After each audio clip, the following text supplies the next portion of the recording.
Hey everyone, Josh Sigurdson, a World Alternative Media here, and of course we're joined by author and economic analyst here at WAM, John Sneisen. Now, in the last 2 years, Germany has repatriated 410 tons of gold. John, can you go into what's going on there? Well, I don't know if you remember back in 2012, 2013 when it got discussed that Germany was missing or didn't have very much gold at all in Germany. Well, it was 70% of their gold was held, in the United States or in other like Britain or in France. So they went on a mission to actually repatriate the gold. From what I see from this article, it doesn't seem like they've repatriated any gold from the Federal Reserve Bank in the United States, which is interesting because they were going to. There's no mention of the Fed, like where they actually pulled the money from, if they pulled it from Fed, but they said that they pulled almost all of their gold out of France because it's a huge risk, and the reason why they said it is if the world breaks out into currency crises, they want the gold at home. So I thought that gold had no value from these Keynesians. Well, it's interesting because, a good friend of Germany's, I would say, is our finance minister here in Canada, Bill Morneau, who basically told us in person earlier this year that there was no real value to gold. He basically did the finishing blow and sold off the rest of the gold. And there seems to be a huge power shift happening. So you see a lot in the East, a lot of countries in the East buying up gold while the West sells it off.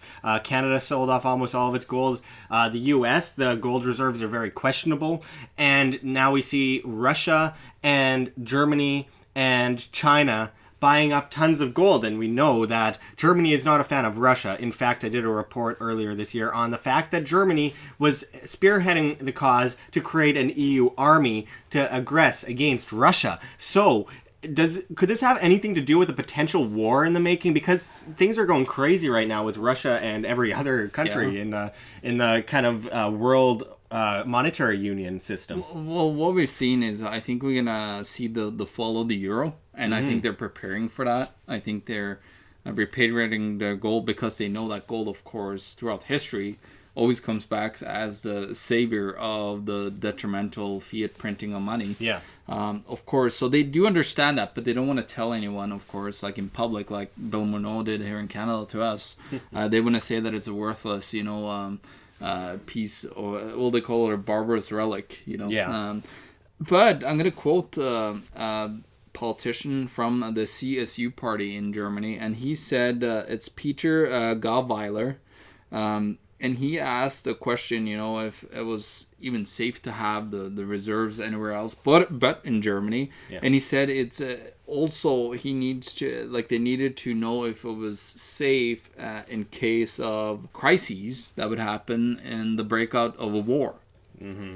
So that definitely is in the playbook then. Well, yeah, they're literally telling us right in front of us by repatriating their 410 tons of gold back to Germany to have it safe within their country's borders. They're telling us that they are preparing for something. Well, it was pretty clear that they're preparing for something because they told their population to have at least 10 days of food supply available. They know that something could happen, and like looking at what's just happened breaking today with Obama banning 35 diplomats from the United States. I think clearly that something is going on. There's something huge happening, and there's a huge power shift, and we've gone into it so many times before. Not only is organizations or groups like the ESF, the Fed, Deutsche Bank, Scotia Bank, HSBC, the World Bank, all these groups trying to get together and scheming in order to manipulate the price of gold and try and create an artificial monetary system, artificial markets. But we've also seen that gold throughout history, no matter who tries to manipulate it, it always preserves value. And the more that they push it down, the more it jumps up. And there could be a huge, huge, huge event happening in the near future with gold. I know it's been pushed off. It should have happened last year. It should have happened the year before. Well, but we see countries like Venezuela selling off gold, and then we see what that does to them. I mean, among many other artificial systems within the government and monetary system there. But we see what happens when people sell off their gold, and we see how much wealth countries that actually have gold in their hands end up having in the long run. So there seems to be a huge power shift. And I also have noticed that there is a lot of talk happening with France with this whole situation here. So can you go into that? Yeah, well, what's interesting is they want every single ounce of gold out of France for some reason. Yeah. I guess they don't see France as an ally anymore and a safe haven for their gold. I guess they're afraid. They rather want their gold in the United States, which is understandable. It's over on the other side, on another continent compared to where Russia is. Yeah. I guess that's some kind of risk aversion. But the problem is, like, does the Fed even have that money? Know that gold in their vaults? Of course, James Rickards says they do, and then guys like Rob Kirby and others, experts, they say, well, no, it's no gold. Yeah, there's a lot of divide over that so argument. it's a huge divide. Nobody can clearly and show complete proof of it, that there's any gold. Of course, it's secret, they don't want to tell anybody about that. And it's funny, they have all these secrets surrounding gold, but gold is supposed to be worthless commodity. Yeah, you that follow. They don't really care about. People always say follow the money, and when you follow the money, you notice that the top elites, even the ones that are saying that gold is basically worthless, are buying. Yeah, they're hoarding it. And you mentioned that gold, like these people claim gold is a relic. Well, yes, it is a relic of insurance throughout history that people have been able to save themselves and their empires, for example, with gold. Now, I'm a voluntarist. I don't believe in empires. I don't believe in huge governing bodies coercing against free individuals. However, I do see that it's a greater of the evil for the government to have gold versus not have gold, but I would rather see it in the hands of the individuals. And I think that this is a huge attack on individuals when countries sell off all their gold, because it's basically a targeted attack on the individuals living within that country. Now, when a country buys up a bunch of gold and then tries to hoard it as a government and not allow the citizens to have it, much like the U.S. did for many years, when they basically banned gold from private ownership and said the government must own all the gold. And of course, our friend Anthem Hayek Blanchard, his father was a big part of freeing up that gold to the individuals once again in the 70s. But the fact is, gold standards, wrong, centralized manipulation of a great thing, which is gold. Then they go to fiat, even worse, far worse, based on nothing, hot air, literally hot air. And then we have this cashless society that's in the making while governments are hoarding gold and then other governments are selling it off. This is a very strange time in the gold industry, in the gold world. It's a very strange time to be alive, and I don't know exactly what's next in this whole story, because it's more above my head and most people's head anyway, but something big's happening. Let me tell you what's happening, and I do believe 2017 is going to be the year of a massive stock crash, because you look at the Dow is about to hit 20,000 right now.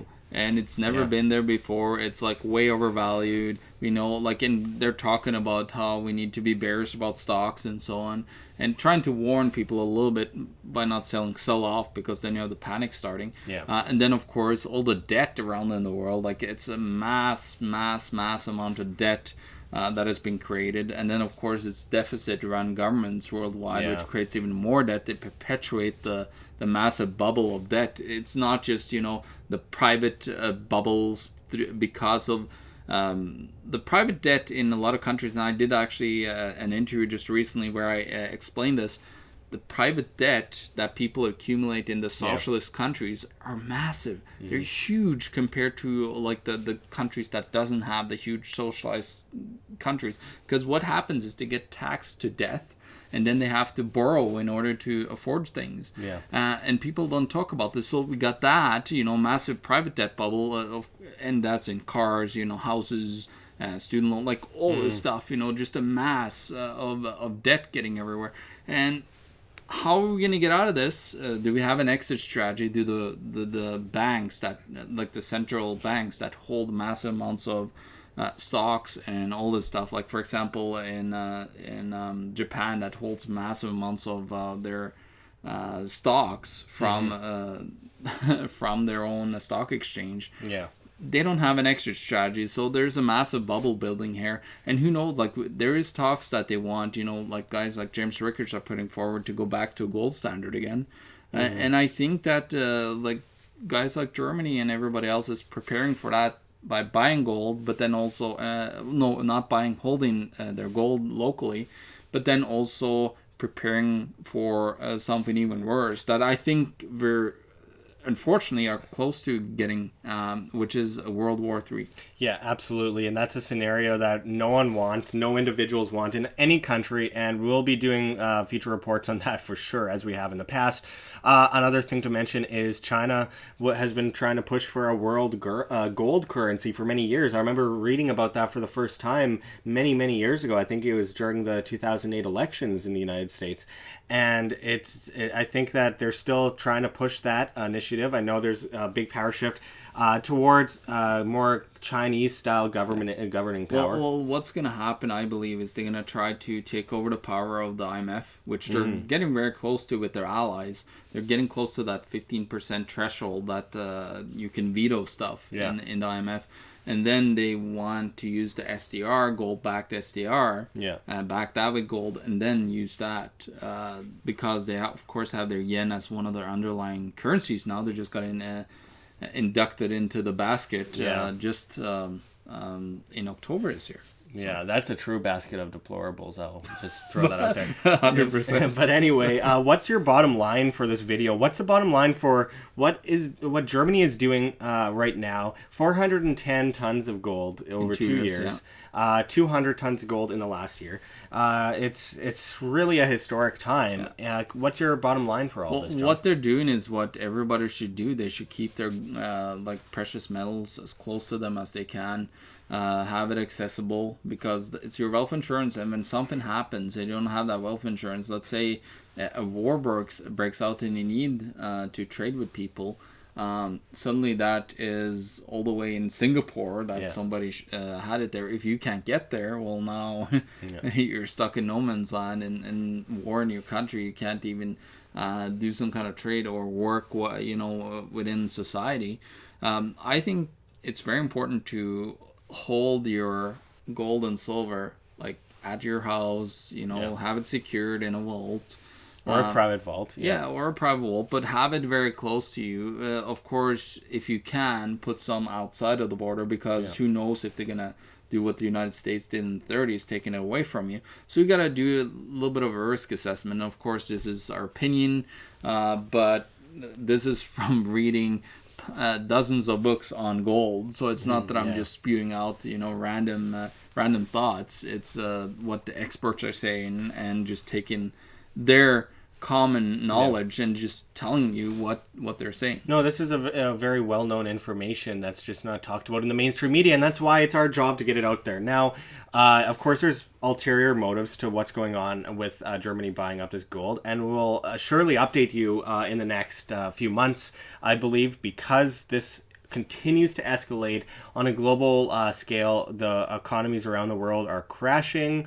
There's economies around the world, inflation rates going up, IMF taking control, loans going out left and right. People just the IMF states that they can give loan to bankrupt organizations. That's their goal, to give countries in default basically a loan to save them. But what they're doing is they're giving it to some corrupt people. They take the money, then it's gone, and it also then they pushes, just say, give me your assets. And it also creates globalist servitude as well. 100%. So we'll be back at you with much more on these topics. There's obviously no shortage of stuff to talk about. No. So thank you very much, John, for bringing us this story. So check the links below. GoFundMe, Patreon. We can't do it without you. Any donation is very much appreciated. And of course, check out our Anarchapulco link below, also in the description and in the comments. And you can save 10% on your tickets to Anarchapulco by typing in promo code WAM. That's WAM. So check those links, comments, and description, and we'll be back at you with much more. This is Josh Sigurdson and John Sneisen signing out from World Alternative Media. Find the truth, be the change.